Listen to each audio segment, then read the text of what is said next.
Alabama in Nashville to take on the Vanderbilt Commodores. Vandy coming off a bye week. Alabama, of course, coming off the big win over the Georgia Bulldogs in Tuscaloosa. I'm going to do this matchup this way. I'm going to give 3 predictions for this game, and then you kind of tell me where you think I'm going or if I'm right, wrong. Yeah. But my first prediction for Saturday in Nashville is that Alabama will not rush for 496 yards and 6 touchdowns in the game, because the last time Alabama went to Vanderbilt, remember that 2017? I do. 59-0 win. Yeah. Alabama ran for 496 and 6. Had 3 or 4 running backs. I mean, that was Damian Harris. That was Josh Jacobs. That was Najee Harris. Brian Robinson was a young back that got some run. You think about the running backs on some of those Alabama teams, but they combined for that massive total. So I don't think that's going to happen, but kind of the concern I have for Vanderbilt defensively in this game is that the last time out, as we talked about earlier, Nate Noel, the Missouri running back, gashed Vanderbilt throughout that game. And it wasn't anything fancy in watching it. It was zone runs, just give it to him. And Missouri's offensive line went to work against that Vanderbilt front seven. So, you know what there's been in the wake of last Saturday night in Tuscaloosa, because it was such a quarterback-centric game with Jalen Milroe, I've heard from some Alabama fans, they're not happy. They want more touches for Justice Haynes. And also, to me, it shouldn't matter. If you run for nearly 180 like Alabama did against that Georgia defense, I don't care who's running it. Absolutely not. As long as you run for 180. Yeah. But, there's some Alabama fans, they want more Justice Haynes. They want more Jam Miller. So I think you're going to get that this week after seeing what Nate Noel did to this Vanderbilt defense the last time out.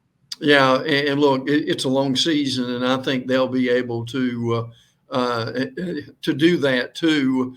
And the stat, back up what you were saying, the stat that really stuck out to me with this offensive line did not allow a sack against Georgia.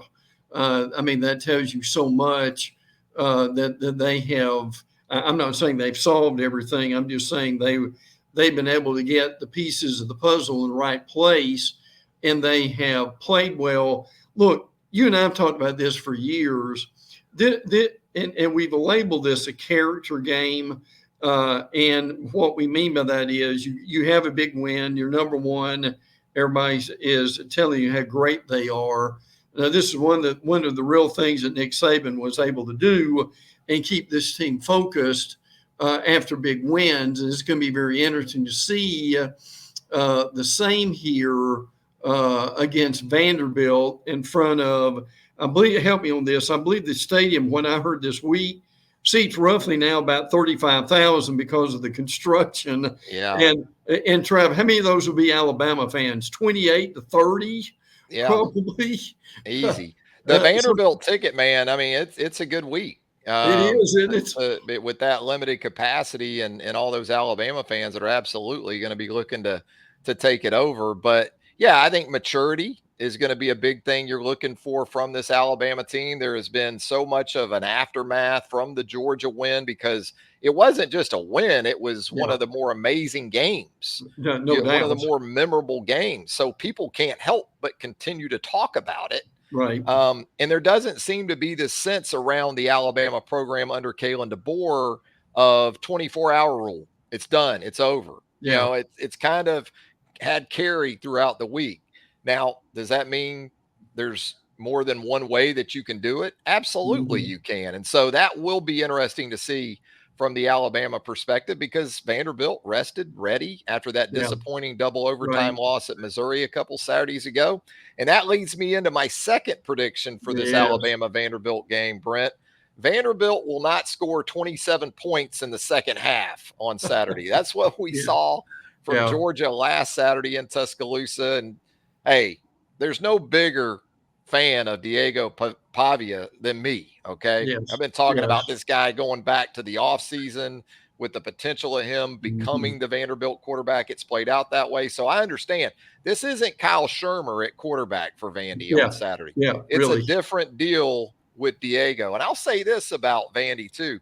I like what offensive coordinator Tim Beck has done with Diego. And it makes sense because he came over with Pavia.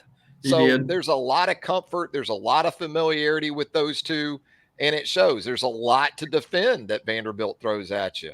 Full house backfields, triple option in the red zone. They'll spread you out, run Diego, unbalanced line looks, screen game, both perimeter and to the back. So you better bring the preparation this week. And this is understanding the comparisons to Johnny Manziel, those things. Even Diego has talked about that.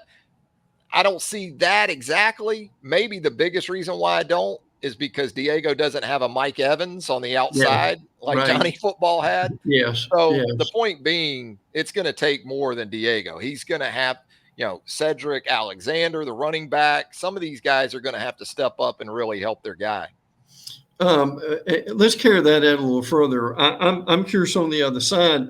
What does Womack do, Trav, to limit Diego? I mean, look, this guy's going to get his yards. I'm not saying he'll get 100 yards rushing.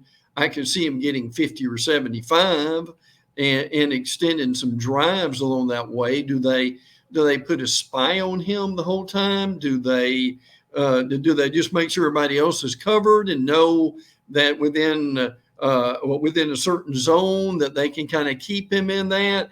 I'll be very interested to know as far as what they try to do to limit him and from taking this to a third to fourth quarter game somehow. Yeah, I think that initially you come out and you're just going to be you on defense. Yeah.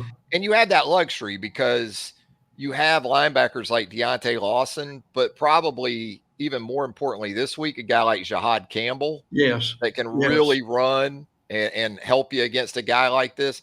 Thing about Diego too is it's not just elusiveness and it's not really speed. This guy's an ex-high school wrestler.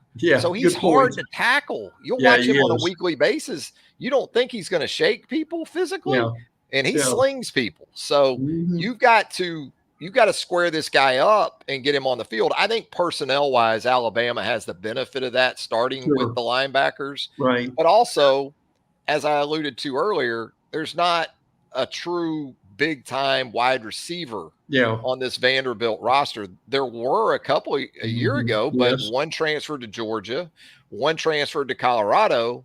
So, you can probably, even with everything you gave up in the explosive plays at Georgia last week, you can probably man up against these receivers. And if you want to bring a Malachi Moore into the mix or Keon Sabb from the safety position, you can probably do more of that. But look, I'm far more excited about this game because of Diego Pavia than I would be otherwise. I think Alabama's going to win the game comfortably. I don't know if it's going to be by the 23 or more, but Diego's going to keep that thing interesting. And I'll say this for him too. He hadn't turned the ball over a whole lot this season. Hadn't thrown an interception yet. So we'll see if Alabama can continue that takeaway train from the Georgia game where they took it away 4 times from the visiting Bulldogs. My final and third prediction for Alabama Vanderbilt, Brent, for the 5th time this season, in other words, 5 for 5, Jalen Milroe will account for 4 or more touchdowns. He's done it in every game to date. And I know you could kind of think about it as, well, it was Western Kentucky. Well, it was South Florida. Even with it being Wisconsin. But he made Georgia defensively for a lot of that game last Saturday night look like those other teams, which was the most astounding aspect of the whole night for me. He had 12 rushing touchdowns, Brent, in 14 games last season. He already has 8 in 4 games this season. Tommy Reese, what were you doing, man? What were you doing last year? It wasn't enough. Now, to your point, of what Diego doesn't have around him, Jalen Milroe does have that around him. Exactly. As far as receivers and running backs. And again, this improved considerably offensive line. So look, I like all 3 of your points. And I would say certainly all 3 of those I think they're apt to happen. I don't think we'll have a 59-0 or anything like that. But I'm with you. I mean, we could see a 35-7 or 14 or something of that nature. I don't know if Bama fans would be happy with that, but or a road win on the conference in this conference is all that matters. It is. I do think Alabama is somehow, some way going to probably get into the 40s in scoring in this game. And you also got to take into account special teams too, because True. Missouri hurt Vandy with the punt return game a couple of Saturdays ago. Right. It's interesting for Alabama because there's been Cole Adams back there. We've seen Ryan Williams, the prodigy back there, return some punts as well. So, that's another area where he can be a big factor in this game as well if he's the choice back there. But, Vanderbilt's kicker, Brock Taylor, he got off to a really good start this season. He missed a 50-yarder with about 3 minutes to go in regulation at Missouri that would have given Vanderbilt the lead there. Right. And then he missed the one to extend it in the second overtime from 31 yards out. So you wonder about the psyche, although, again, I'm not guessing it's going to come down to the kickers